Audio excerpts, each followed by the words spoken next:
Bonjour à tout le monde ce matin au nom de Jésus. Amen. Nous souhaitons toujours la bienvenue aux nouvelles personnes.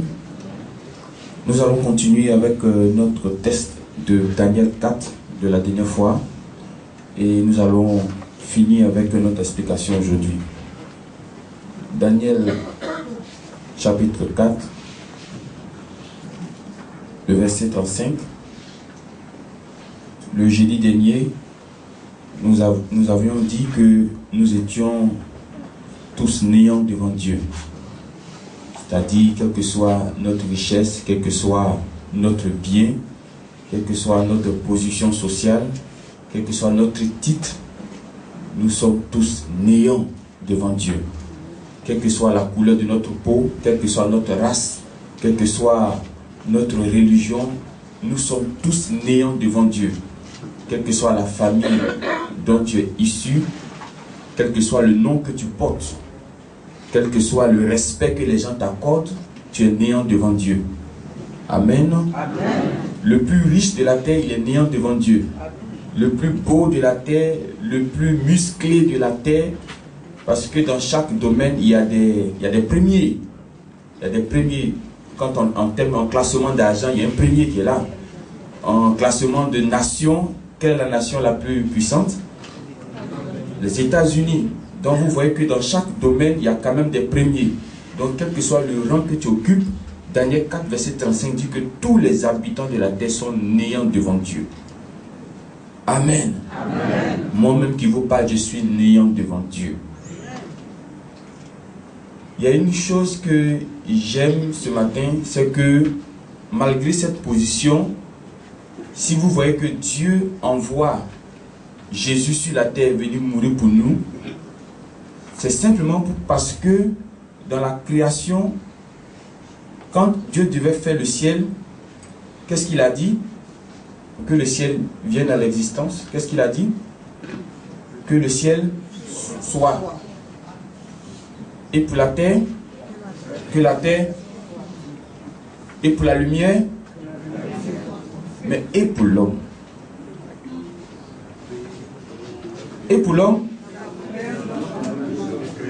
Donc, vous voyez maintenant que Dieu n'a pas créé l'homme comme il a créé le ciel.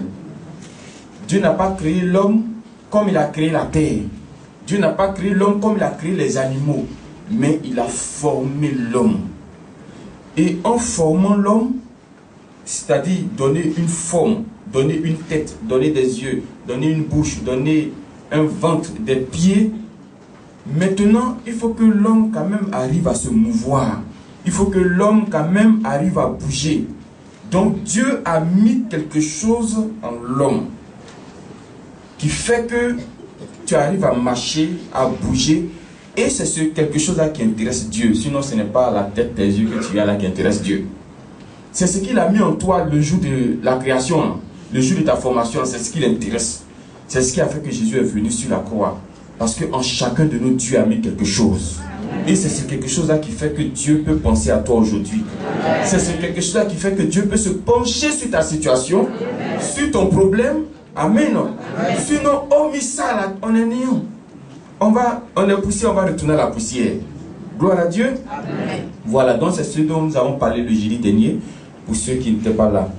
Et aujourd'hui, là où je vais attirer votre attention, on relit encore, tous les hommes, tous les habitants de la terre ne sont à ses yeux que néants. Il agit comme il lui plaît, avec l'armée des cieux et avec les habitants de la terre.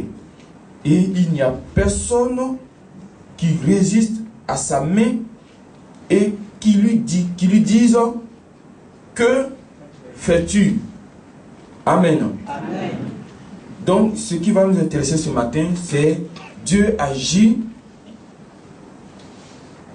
Il agit comme il lui plaît avec l'armée des cieux et avec les habitants de la terre. Voici la phrase qui va nous intéresser aujourd'hui. Il agit comme il lui plaît avec l'armée des cieux, tout comme avec les habitants de la terre. L'armée des cieux, on le sait déjà, c'est qui? Ce sont les anges. Amen. Dieu agit avec ses anges comme il lui plaît. Vous voyez, c'est-à-dire que vous n'avez pas vous ne pouvez pas dire un ange. Tu dis que tu ne peux pas dire un ange, passe ici. Non, passe par là. Non, ne fais pas ça. Viens par ci, viens par là. Ça, c'est pas ton rôle. Ce rôle-là, c'est Dieu qui le gère. C'est lui qui dit un ange va parler à une telle femme, dis-lui qu'elle aura un fils. Malgré que cette femme est stérile, l'ange est obligé de partir. L'ange n'a pas à poser la question, mais elle est stérile, comment la stérile peut enfanter? L'ange court donner le message à la dame. Dieu peut envoyer encore l'ange, dire à X que toi, je vais te mettre à la tête. En temps, le monsieur là, il travaille en brousse, comme David. Mais l'ange n'a pas à demander, mais comment quelqu'un qui n'est rien, toi tu vas le mettre à la tête. Tout ce que l'ange a à faire, c'est se lever, aller croiser le monsieur qu'on appelle David dans une brousse en train de paître le troupeau de son père et lui dit que David, Dieu dit que tu vas devenir roi. Amen. Amen. Ça c'est le rôle de l'ange. Donc Dieu agit avec les anges comme cela lui plaît. Et avec les habitants de la terre, Dieu fait pareil. Vous voyez, nous sommes peut-être bientôt 7 milliards de personnes, mais nous sommes 6 milliards, quelque chose comme ça sur la terre.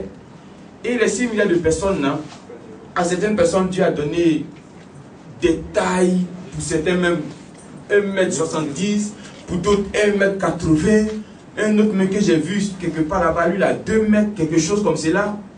Et à d'autres, Dieu n'en a pas donné. Mais qui, une fois parti, se plaindre là-bas? Personne.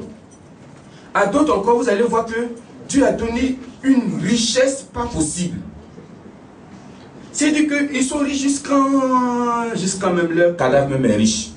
Mais à d'autres, Dieu n'a pas donné l'argent. Et c'est difficile pour certains de manger. Mais qui est une fois monté là-bas pour aller dire à Dieu, mais pourquoi tu as fait ça comme cela? Personne. À certaines personnes, Dieu a donné une santé de fer. Vous allez voir que durant toute leur vie là, s'ils ont trop connu maladie, c'est migraine. S'ils ont trop connu maladie, c'est y a un petit bouton qui est sur son visage. Mais d'autres là, luttent avec la santé. Luttent pour se maintenir. Luttent pour vivre. C'est Dieu qui a fait ça comme cela. Et regardons un verset dans Jean chapitre 5. Jean chapitre 5. Le verset 3. Jean chapitre 5. Verset 3. Dieu agit avec les habitants de la terre comme cela lui plaît. Jean chapitre 5, verset 3. La Bible dit, on parle de la piscine de Bethesda. Maintenant, sous ces portiques, étaient couchés un grand nombre de malades. Un grand nombre de malades. Parmi ces malades, on avait des oui. Qui attendaient le mouvement. Vous voyez, donc ça veut dire que il y avait problème autour de cette piscine. Problème d'yeux, problème pied, problème de ventre, problème de tête, mais en tout cas il y avait problème autour de cette piscine. Maintenant, Dieu envoie combien d'anges ce jour-là? Un seul. Là n'est pas même le problème, parce qu'avec un seul ange, on peut avoir des milliers sur des milliers de miracles, de témoignages. Avec un seul ange. Parce qu'à un seul ange, il peut mettre son pied sur la Côte d'Ivoire et puis ça ferme toute la Côte d'Ivoire. Amen, non? Amen. Mais ici, Dieu envoie un seul ange. Et puis qu'est-ce qui se passe? Car un ange descendait de temps en temps dans la piscine et agitait l'eau. Et celui qui y descendait, donc dans la journée, là, il y a combien de personnes qui doivent guérir? Une seule personne. Alors qu'on a combien de malades? Beaucoup de malades. Maintenant, qui fait tout ça là? C'est Dieu qui fait ça. Mais qui a une fois prêché par le truc en haut là?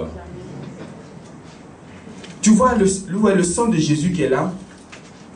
Peut-être que certains ne voient pas. Mais je vous dis qu'il y a d'autres là. Ils n'ont même pas besoin de trop de fois avec le sang de Jésus. Le miracle de Dieu s'opère. Je vous dis que c'est Dieu qui fait ça. Amen. C'est Dieu qui fait ça. Le lait, c'est une personne ont pris des quantités sur des quantités et disent que je n'ai rien vu. Entre-temps, la femme qui avait le VIH, elle a pris le lait là 7 fois, elle était complètement guérie. Mais comment se fait-il que le même lait là, d'autres le prennent et puis ça ne marche pas pour eux? Il ne faut pas chercher ça, il ne faut pas chercher loin. J'ai dit c'est Dieu qui fait ça comme cela. Vous voyez, c'est comme Dieu, c'est une affaire de sélection. C'est comme quelqu'un qui va à la pêche. Quand tu vas à la pêche, tu vas avec ton filet, effectivement c'est pour attraper des poissons. Mais les poissons que tu vas attraper là, ce n'est pas tous les poissons de la mer que tu vas attraper. Aujourd'hui, tu vas attraper un lot de poissons. C'est-à-dire, ceux-là, ils vont voir le miracle de Dieu. Bien sûr, dans ta sauce. Et un autre jour, quand tu vas partir, est-ce que c'est les mêmes poissons que tu as pêchés et que tu vas les repêcher encore? Non. C'est pas possible. Aujourd'hui, c'est le 30 novembre. 29 novembre 2017, vous n'allez plus jamais le revoir jusqu'à la fin de votre vie. Donc, ça veut dire que quand Dieu prend un groupe aujourd'hui, demain encore, il prend un autre groupe. Après, demain, il prend un autre groupe. Donc, c'est une affaire de sélection. Maintenant, toi, tu ne sais pas où tu es placé. Tu ne sais pas dans quel groupe tu y es. Tu ne sais pas où Dieu t'a mis. Donc, dans ça, là, tu vas faire comment? On est beaucoup de malades autour de la piscine. C'est le même ange. Ça veut dire quoi? C'est le même lait. C'est le même ange. Ça veut dire quoi? C'est le même sang de Jésus. C'est le même ange. Ça veut dire quoi? C'est la même révélation divine. C'est le même ange. Ça veut dire c'est le même papa Florian pour tout le monde. Mais c'est une affaire de sélection. Aujourd'hui, c'est jeudi. Dieu a déjà sélectionné. Si tu veux faire ta prière comme ça, modifie ça comme ça, renverse. J'ai dit, Dieu a déjà positionné. Tu veux pas. Si tu es dans la sélection de Dieu, il va te prendre. C'est pourquoi j'aime bien l'histoire de Job et de Jonas, pardon. Jonas, c'est quelqu'un qui ne voulait pas.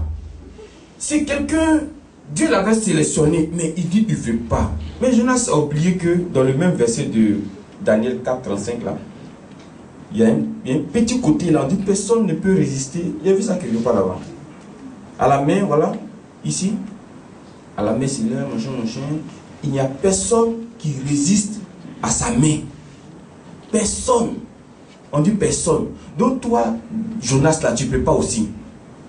Dieu l'envoie ici. Lui, il va comme cela. Mais quand tu es sélectionné par Dieu, quand Dieu t'a mis dans son programme d'aujourd'hui là, va te cacher où tu veux.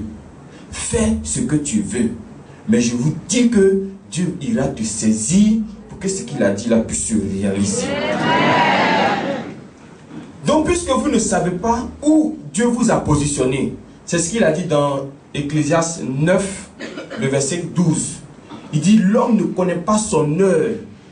Il est pris au piège comme un poisson. Amen. C'est ce que je vous disais tantôt. C'est-à-dire que quand tu vas pêcher là, tu vas prendre des poissons effectivement, mais tu ne prends pas tous les poissons de la mer. Aujourd'hui, tu prends un groupe. Demain, tu prends un groupe. Après, demain, ainsi de suite. Mais forcé, tu vas voir que toi aussi, tu vas être pris.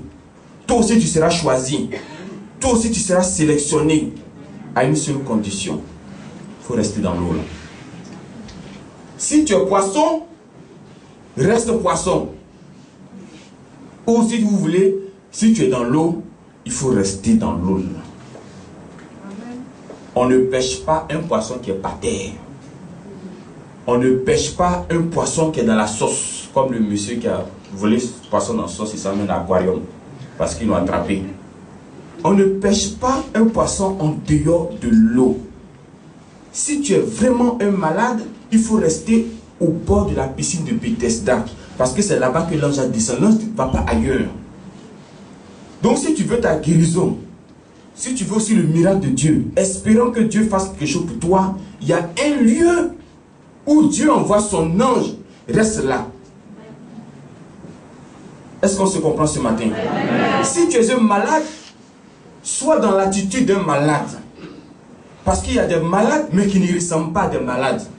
C'est-à-dire quoi? Ils sont malades des mains et leur bouche. Tu ne peux pas.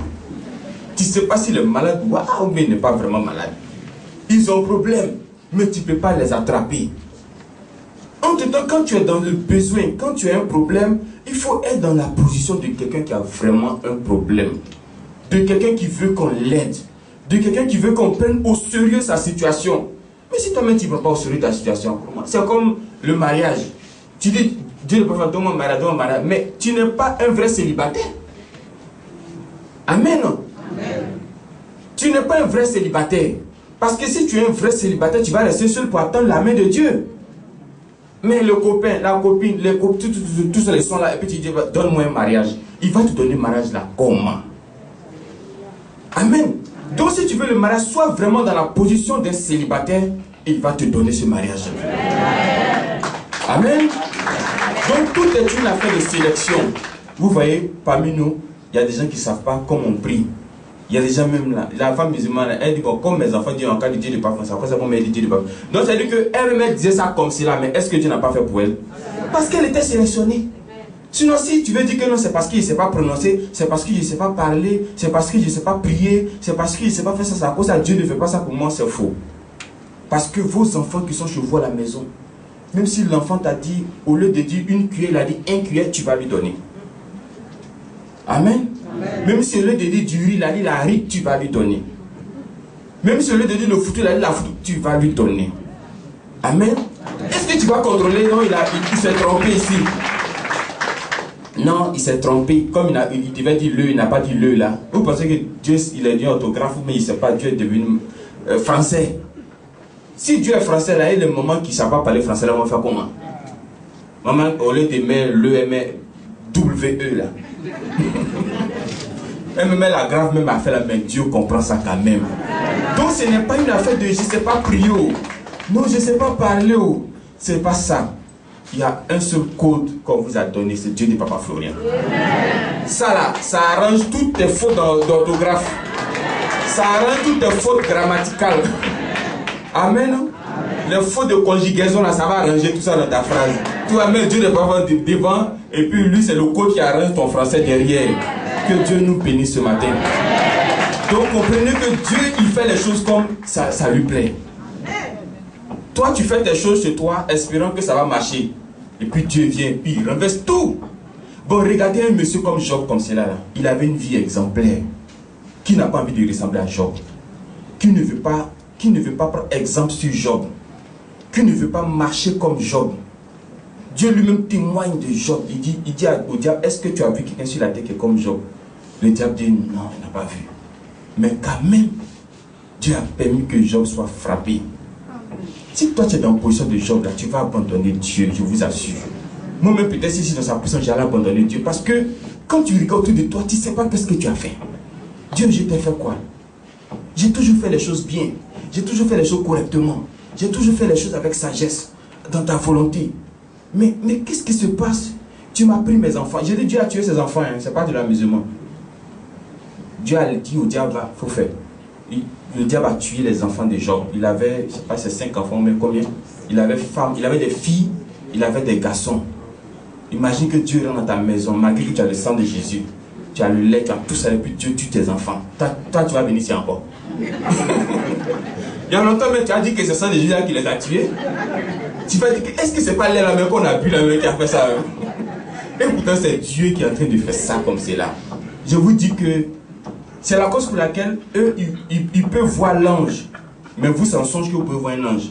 Mais je vous dis que eux, là, ils ont la possibilité de voir. Quand on dit que Marie a vu l'ange, là, ce n'est pas en vision, en tout cas. Je dis, l'ange s'est présenté. Parce que les anges, ils ont la possibilité de prendre une forme humaine, puis tu les vois comme jamais vous me voyez là. Parce que eux, là, c'est que eux, ils supportaient, là. Si on amène ça ici, et on va voir combien de personnes dans l'église.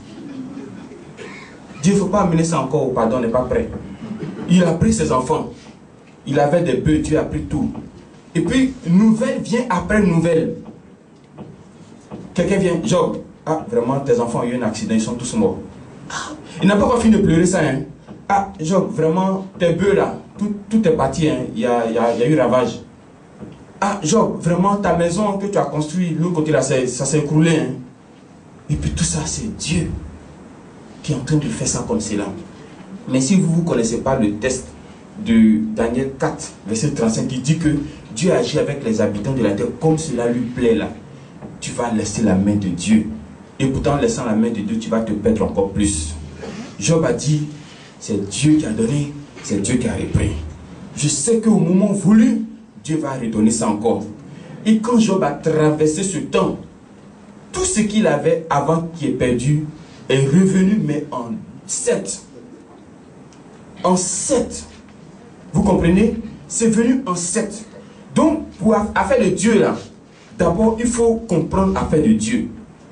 Sinon, si tu ne comprends pas affaire de Dieu, tu vas te plaindre tous les jours. Si moi je sais ça là, ok, mais c'est tout ce qui va m'arriver demain là. J'ai dit Dieu, je sais que c'est toi qui as fait ça comme cela. C'est toi qui as permis que telle chose m'arrive parce que moi je suis un humain, je n'ai pas de force que toi. Je ne peux pas résister à ta main. Donc ce que tu vas ordonner à mon sujet, c'est toi qui as fait ça comme cela. Je suis tombé dedans. Amen. Donc voyez la chose comme cela. Si j'ai pris le sang de Jésus, ma camarade là, elle, ça bouge pour moi, ça n'a pas encore bougé. C'est que c'est pas grave. Je sais que c'est une affaire de sélection. Dieu ne m'a pas encore sélectionné. Ça n'a rien à voir avec ma prière. Ça n'a rien à voir avec autre chose. Tout est lié à Dieu. C'est Dieu qui provoque ça comme cela. Donc comprenez les choses comme cela, s'il vous plaît. Et puis, marchez aussi comme cela. En attendant que vous aussi vous allez être sélectionnés. Amen, non? Parce qu'il y a toujours la grâce de Dieu à côté. C'était sélection, non? Mais quand Jésus est venu, Jésus là, c'est lui qui commandait l'ange. Quand il est venu, il regardait un monsieur au bord de la piscine. Et puis il appelle de côté comme ça. Viens, viens. Les autres, ils attendent l'ange qui va descendre dans l'eau. Hein. Maintenant, Jésus a pris le gars là de côté. 38 ans de maladie au bord de l'eau. C'est 38 ans, il est assis là-bas. Toi aussi, tu as 38 ans d'expérience, comment on appelle, piscirale ou je ne sais pas quoi. Tu ne vois pas comment les gens descendent là-bas. Là. Et il y a des gens qui ont 38 ans, ils sont dans l'église. Tout le monde voit, mais eux, 38 ans, n'ont pas encore vu. Mais tu vois pas un peu. Là, j'ai dit, viens.